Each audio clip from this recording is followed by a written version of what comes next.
Assalamualaikum warahmatullahi wabarakatuh. Kami dari kelompok 20 akan menjelaskan tentang proyek yang telah kami kerjakan di mana berjudul klasifikasi penyakit penyakit common rash, northern leaf blight, dan grey leaf spot pada citra daun jagung menggunakan ekstraksi fitur GLCM dan transformasi wavelet dengan metode KNN, SVN, dan random forest. Next. Sebelum itu, perkenalkan, saya Rival Sambil Madani dengan NIM F1D02410091. Dan Saya Lalu Taufik Dewo Bayu Aji dengan NIM F1D 02410069. saya Alia Rasyida Putri dengan NIM F1D024100002. Dan saya Samara Warda Sadia dengan NIM F1D024100023. Nah, jadi kan kenapa sih kita memilih daun jagung? Nah, seperti yang kita tahu, jagung adalah salah satu komodasi pertanian yang memiliki peran tinggi di Indonesia. Namun produktivitas jagung sering terganggu oleh berbagai penyakit daun seperti common rush, northern leaf blight, grey leaf spot. Nah, saat ini proses identifikasinya masih secara manual gitu, di mana memerlukan waktu yang lebih lama, pengalaman yang lebih banyak, dan tidak selalu konsisten gitu. Terus perkembangan computer vision dan machine learning yang memungkinkan proses identifikasi penyakit daun dilakukan secara otomatis, cepat, dan akurat. Nah, oleh karena itu, proyek ini kita lakukan untuk mengembangkan sistem klasifikasi penyakit daun jagung menggunakan ekstraksi fitur tekstur GLCM dan transformasi wavelet. Nah, selanjutnya deskripsi program, di mana proyek kami kami melakukan sebanyak 6 kali percobaan dengan preprocessing yang berbeda. Nah, berikut beberapa tahapan yang dilakukan. Contohnya misal pertama membaca citra pada dataset, terus kedua mengubah citra menjadi grayscale atau pemisahan channel RGB, terus preprocessing terhadap citranya, lalu ekstra fitur dengan GLCM, lalu klasifikasi menggunakan metode random forest dan SVN KNN. Kode dong, Kak.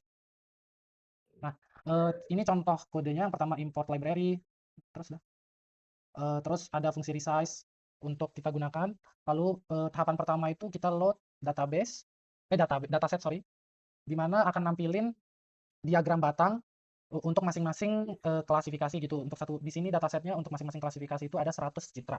Terus selanjutnya itu menampilkan sampel citra, di mana di sini ditampilkan kayak ngambil satu sampel untuk masing-masing klasifikasinya.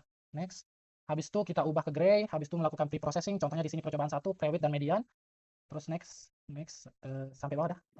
Terus habis itu di sini definisi fungsi ekstra fitur GLCM di mana kita udah buat library buatan, jadi tinggal manggil aja. Next. Terus nah di sini contoh tidak apa-apa deh. Gitu dah. Nah, ini contoh korelasinya, terus dilakukan split data.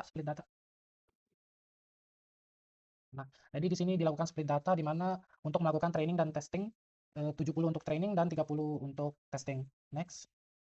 Contoh trainingnya di SVM. Contoh training dan testing di bawah.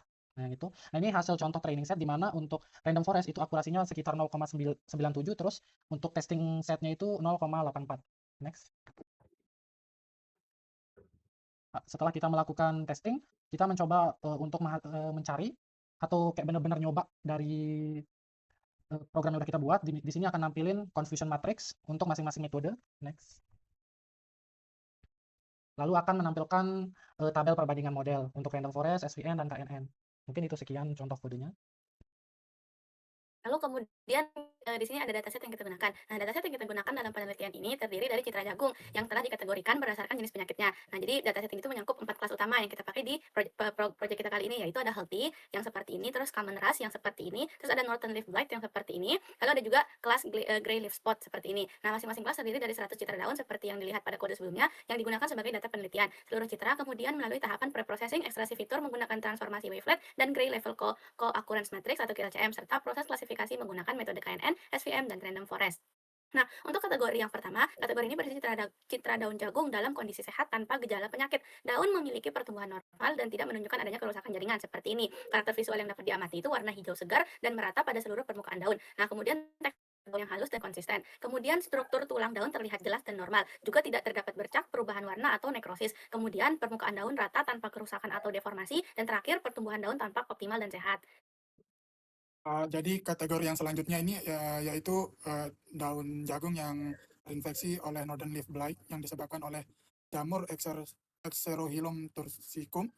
Karakteristik daun ini yaitu muncul bercak memanjang merupai bentuk cerutu, warna bercak abu-abu hingga coklat ke abu-abuan, ukuran bercak relatif lebih besar dibanding penyakit lainnya, kemudian bercak berkembang mengikuti arah tulang daun, jaringan daun pada area bercak mengalami kematian atau disebut nekrosis, dan terakhir pada infeksi parah, bercak dapat menyatu dan menutupi sebagian besar permukaan daun. Kategori yang ketiga ini daun jagung yang terinfeksi oleh penyakit common rust yang disebabkan oleh jamur Puccinia sordi. Karakteristik visual yang dapat diamati pada gambar daun ini adalah muncul bercak atau pustula berwarna coklat kemerahan, bercak berbentuk bulat hingga oval dan tersebar pada permukaan daun. Kemudian di area sekitar bercak dapat berubah menjadi kuning. Tekstur daun menjadi tidak merata akibat pustula yang menonjol. Jumlah bercak cenderung meningkat seiring perkembangan penyakit dan pada infeksi berat, sebagian area daun mengalami pengeringan. Selanjutnya, kategori grey leaf spot. Kategori ini berisi citra daun jagung yang terinfeksi penyakit grey leaf spot yang disebabkan oleh jamur Cercospora zaimedis. Nah, penyakit ini menyebabkan kerusakan jaringan daun yang cukup signifikan. Karakteristik visual yang dapat diamati yaitu munculnya bercak berbentuk persegi panjang atau memanjang, kemudian warna bercak abu-abu hingga keperakan, batas bercak terlihat cukup tegas dan jelas, bercak mengikuti arah urat atau tulang daun, permukaan daun tampak kasar pada area yang terinfeksi, dan pada tahap lanjut, bercak dapat menyatu sehingga mengurangi area fotosintesis daun. Next. Nah, pada proyek ini kami melakukan 6 percobaan processing yang berbeda. Tujuannya untuk mengetahui kombinasi metode pre-processing yang paling efektif dalam menghasilkan fitur yang mampu membedakan jenis penyakit daun jagung. Nah, percobaan pertama menggunakan kombinasi Prewitt dan median filter. Percobaan kedua menggunakan operator Sobel dan Roberts untuk memperoleh informasi tepi yang lebih lengkap. Percobaan ketiga ditambahkan thresholding, closing, dan juga opening untuk memperjelas objek serta mengurangi noise. Nah, setelah itu, pada percobaan keempat, kelima, dan keenam dilakukan pendekatan yang berbeda yaitu pemisahan channel warna RGB. Percobaan keempat menggunakan channel warna merah. Percobaan kelima menggunakan channel warna biru dan percobaan ke-6 menggunakan channel warna hijau. Setelah pemisahan channel, dilakukan proses sharpening untuk mempertegas detail citra dan smoothing untuk mengurangi noise. Next. Oke, selanjutnya itu untuk bagian percobaan 1 di mana dilakukan pre-processing Prewitt terlebih dahulu lalu dimediankan. Operasi Prewitt digunakan untuk mendeteksi tepi dengan menghitung perubahan intensitas pixel pada arah horizontal dan vertikal. Metode ini mampu menonjolkan batas objek, pola bercak penyakit, serta area kerusakan pada daun jagung. Hasil deteksi tepi memberikan representasi yang lebih jelas terhadap karakteristik visual penyakit dibandingkan dengan citra aslinya. Lalu untuk filter median di sini setelah proses deteksi tepi menggunakan operasi Prewitt, filter median diterapkan untuk mengurangi noise yang muncul akibat proses perhitungan gradien sebelumnya. Filter ini bekerja dengan mengganti nilai suatu pixel menggunakan nilai median dari pixel-pixel sekitarnya. Penggunaan filter median membantu menghaluskan hasil deteksi tepi tanpa menghilangkan pola penting dari bercak penyakit sehingga kontur yang dihasilkan menjadi lebih mudah dan dianalisis. Lalu kenapa Prewitt dulu baru median? Jadi pada percobaan ini saya ingin menonjolkan seluruh informasi tepi penyakit terlebih dahulu, lalu deteksi tepi tersebut masih mengandung noise kan, jadinya tahap berikutnya saya menggunakan median filter untuk mereduksi noise tanpa menghilangkan pola dari tepi utamanya. Dengan urutan ini saya dapat memperoleh citra tepi yang sangat tetap dan mempertahankan karakteristik bercak penyakitnya. Next. Lalu pada percobaan pertama, pada tabel perbandingan model, random forest hasil akhirnya itu sekitar 84,25%, terus SVM 86,72, terus KNN itu 61,56. Jadi pada percobaan satu itu yang paling unggul metodenya adalah SVM. Next. Pada percobaan 2 kali ini, yang pertama dilakukan adalah mendeteksi tepi dengan operator Sobel. Operator Sobel digunakan untuk menonjolkan perubahan intensitas pixel pada citra daun, sehingga batas objek, pola bercak penyakit, dan struktur tulang daun menjadi lebih jelas. Hasil deteksi menunjukkan bahwa kelas Blight, Common Rust, dan Grey Leaf Spot menghasilkan pola tepi yang lebih kompleks akibat adanya bercak dan kerusakan daun. Sedangkan kelas Healthy memiliki pola tepi yang lebih sederhana karena hanya didominasi oleh struktur alami daun. Perbedaan pola tepi tersebut menjadi informasi penting untuk proses ekstraksi fitur, tekstur, dan klasifikasi penyakit daun jagung. Kemudian reprocessing yang kedua yaitu masih deteksi tepi tetapi menggunakan operator Robert. Operator ini digunakan untuk mendeteksi perubahan intensitas pixel dengan kernel 2x2 sehingga menghasilkan tepi yang lebih tipis dibandingkan dengan Sobel. Pada hasil yang diperoleh, kontur bercak penyakit dan batas daun terlihat lebih halus, terutama pada kelas Common Rust dan Grey Leaf Spot yang memiliki banyak perubahan intensitas lokal. Karena sensitivitasnya yang lebih rendah, beberapa detail kecil dan tekstur halus daun tidak terdeteksi. Next. Nah, kemudian kenapa hasil kedua operator tersebut saya gabungkan.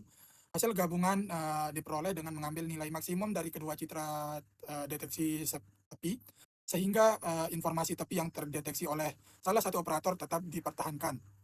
Metode ini menghasilkan kontur yang lebih lengkap dibandingkan penggunaan Sobel atau Robert secara terpisah. Hasil gabungan menunjukkan pola tekstur dan bercak penyakit yang lebih menonjol pada kelas Blight, Common Rust, dan Grey Spot. Kelas Healthy tetap menampilkan pola tepi yang lebih sederhana. Next. Di sini dapat dilihat hasil perbandingan dari ketiga model yaitu Random Forest, SVM, dan KNN. di mana Random Forest memiliki akurasi yang paling tinggi di antara ketiganya, yaitu 83,75% dibandingkan dengan SVM yang memiliki akurasi 82,5 dan KNN yaitu 80. Selanjutnya, pada percobaan ketiga ini digunakan tahapan yang sama seperti percobaan kedua, namun ditambahkan proses thresholding, closing, dan opening. Nah, pada thresholding ini konversi ke citra binar. Jadi setelah proses deteksi tepi menggunakan Sobel dan Roberts, dilakukan thresholding untuk mengubah citra menjadi citra binar yang hanya memiliki 2 nilai piksel, yaitu hitam bernilai 0 dan putih 255. Nah, proses ini bertujuan untuk memisahkan area objek yang dianggap penting dari latar belakang, sehingga pola penyakit pada daun dapat terlihat lebih jelas. Dengan citra binar, pengolahan citra selanjutnya menjadi lebih terfokus pada bagian yang mengandung informasi penting. Next. Selanjutnya, closing, yaitu penyempurnaan bentuk objek. Nah, setelah melakukan thresholding, diterapkan operasi closing untuk memperbaiki bentuk objek pada citra. Closing bekerja dengan menutup celah-celah kecil, menghubungkan bagian objek yang terputus, serta mengisi lubang kecil yang terdapat pada area daun. Proses ini membantu menghasilkan bentuk objek yang lebih utuh, sehingga karakteristik penyakit dapat direpresentasikan dengan lebih baik pada tahap analisis berikutnya. Next. Selanjutnya, opening atau penghilangan noise. Setelah proses closing, dilakukan operasi opening untuk menghilangkan noise atau objek-objek kecil yang tidak termasuk bagian dari daun, maupun gejala penyakit. Opening membantu untuk membersihkan citra dari gangguan yang masih tersisa, sehingga area yang dianalisis menjadi lebih fokus pada pola penyakit yang sebenarnya. Hasilnya, citra menjadi lebih siap digunakan untuk proses ekstraksi fitur. Jadi, pada closing dan opening ini saya menggunakan kernel berukuran 3x3, karena ukuran tersebut cukup efektif untuk memperbaiki bentuk objek dan juga mengurangi noise tanpa mengubah bentuk penyakitnya secara berlebihan. Next. Nah, berdasarkan hasil pengujian yang telah dilakukan, Random Forest dan SVM memperoleh akurasi yang sama sebesar 69,17%, sedangkan KNN memperoleh akurasi 67,50%. Hasil ini menunjukkan bahwa ketiga model mampu melakukan klasifikasi, namun performanya masih belum optimal. Hal ini diduga karena proses thresholding, closing, dan opening menghilangkan sebagian detail tekstur penyakit yang penting bagi proses ekstraksi fitur di LCM, sehingga model kesulitan membedakan beberapa kelas penyakit yang memiliki karakteristik serupa. Oke, selanjutnya adalah percobaan 4, 5, dan 6. Untuk percobaan 4, 5, dan 6 ini kita melakukan hal yang berbeda dari sebelumnya, yaitu pemisahan kanal merah, hijau, dan biru seperti pada gambar ini. Nah, tujuan kita membedakan channel red, blue, dan green ini yaitu karena kita mau mengetahui apakah pemisahan red, blue, dan green ini itu berpengaruh terhadap ekstraksi fitur yang dilakukan pada machine learning itu gitu. Jadi di sini kita ketahui, nah setelah kita memisahkan red, green, dan blue ini, kita melakukan sharpening, smoothing untuk semua channel warna gitu. Dilakukan sharpening dan smoothing karena di sharpening kita melakukan smoothing terlebih dahulu, lalu kita sharpening. Di smoothing kita menghilangkan noise kecil yang tidak yang mengganggu yang menghalangi informasi yang dibaca. Lalu pada sharpening kita menguati kita memberikan kontras yang tinggi untuk fitur-fitur itu agar informasinya dapat dibaca. Itu adalah tujuan kita melakukan smoothing dan sharpening pada semua channel warna itu. Lalu kemudian di sini ditemukanlah hasil dari akurasi setiap warna. Kita ketahui di sini jika kita perbandingkan antara percobaan 4, 5, dan 6 antara red, blue, dan green, yaitu percobaan red menghasilkan akurasi yang lebih tinggi daripada green. Di red ini informasi lebih banyak didapatkan di channel red daripada di channel green. Hal ini karena penyakit-penyakit yang ada itu kebanyakan itu berwarna coklat, dan kita tahu warna coklat itu terdiri dari lebih banyak warna merah daripada warna hijau ataupun biru, sehingga informasi penyakit tersebut lebih banyak di channel merah, sehingga akurasi testingnya itu lebih tinggi di ketika di channel merah daripada biru ataupun hijau seperti itu. Oke, bagian ini adalah confusion matrix. Confusion matrix itu adalah tabel evaluasi yang digunakan untuk mengukur kinerja dari model klasifikasi. Pada bagian ini saya akan menjelaskan confusion matrix pada metode random forest. Oke, pertama pada bagian actual itu adalah jumlah sebenarnya pada masing-masing kelas. Sedangkan yang predicted itu adalah berapa banyak yang berhasil diprediksi oleh machine learning ini berdasarkan masing-masing kelas. Pada bagian random forest berhasil pada kelas blight, ya, hasil diprediksi sebanyak 15. Jadinya machine learning berhasil memprediksi blight sebagai blight, yaitu sebanyak 15, dan ada error pada bagian gray leaf spot, yaitu sebanyak 4, dan bagian healthy sebanyak 1.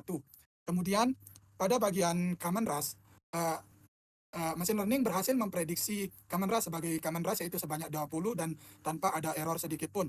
Kemudian untuk bagian gray leaf spot, machine learning berhasil memprediksi gray leaf spot sebagai gray leaf spot, yaitu sebanyak 14, dan ada error saat memprediksi gray leaf spot sebagai blight.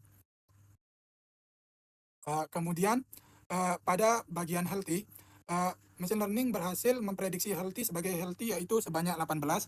Kemudian ada error pada bagian gray list spot dan pada bagian black yaitu masing-masing 1. Dan kesimpulan pada proyek kali ini adalah tahapan pre-processing memberikan pengaruh yang signifikan terhadap kualitas citra dan hasil klasifikasi penyakit daun jagung. Kombinasi transformasi Kata wavelet dan gray leaf Bunga. Kombinasi transformasi wavelet dan gray level occurrence matrix atau yang disebut GLCM mampu mengekstraksi karakteristik tekstur daun dengan baik sehingga dapat membedakan daun sehat, common rust, northern leaf blight, dan gray leaf spot.